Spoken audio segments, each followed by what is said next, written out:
bifadli. Furaha ya kwanza, huyo mtu aliyefunga anapofuturu basi anafurahi kwa kule kufuturu kwake. Lakini furaha ya pili ambayo ndio furaha kubwa kuliko zote, idha raqiya rabbahu fariha bisiyami.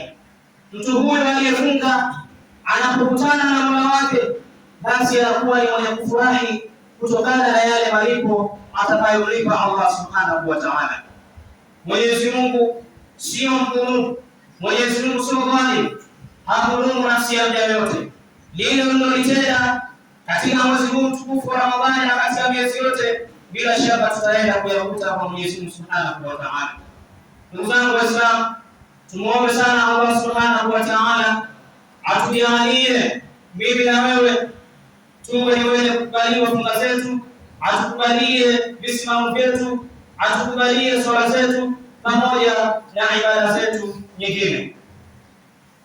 Watukufu wa Islam, kama tulivyosema awali, leo tuko katika siku ya Eid, siku ya Eid, siku ambayo hatutakiwi kuwa wanyonge kama tulivyosema awali, lakini siku hii pia ya leo, siku ambayo Mtume Muhammad sallallahu alaihi wasallam ametutahadharisha.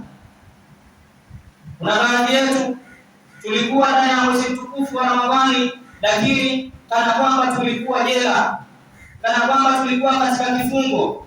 Basi leo hii tunatamani asilimia chache, wengi wao tulikuwa tunatamani kwamba mwezi uishi haraka, bila kufahamu kwamba huu ulikuwa mwezi wenye fadhila nyingi. Wengi wao walikuwa wanatamani mwezi uishi haraka ili warudi katika mambo yao. Subhanallah, Mwenyezi Mungu atuepushe. Siku hii ya leo sio siku ya kumuasi Allah subhanahu wa ta'ala kama wengi ambao tunadhani. Mtume Muhammad sallallahu alaihi wasallam anasema, man asallahu yawm al-eid faka'annama asahu yawm al-eid.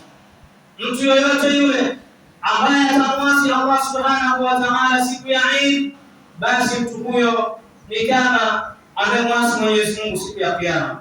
Watukufu wa Islam, tujiepushe sana na kufanya mambo yaliyokuwa mabaya katika siku hii ya leo. Watukufu wa Islam, siku ya leo ni siku ya kuzidisha takbira na tahlila. Siku hii ya leo ni siku ya kuzidi kumkuiza Mwenyezi Mungu subhanahu wa ta'ala, kama anavyosema Allah subhanahu wa ta'ala, walitukabbiru Allah ala ma hadakum wa la'allakum tashkurun. Watukufu wa Islam, muombe Allah subhanahu wa ta'ala atujalie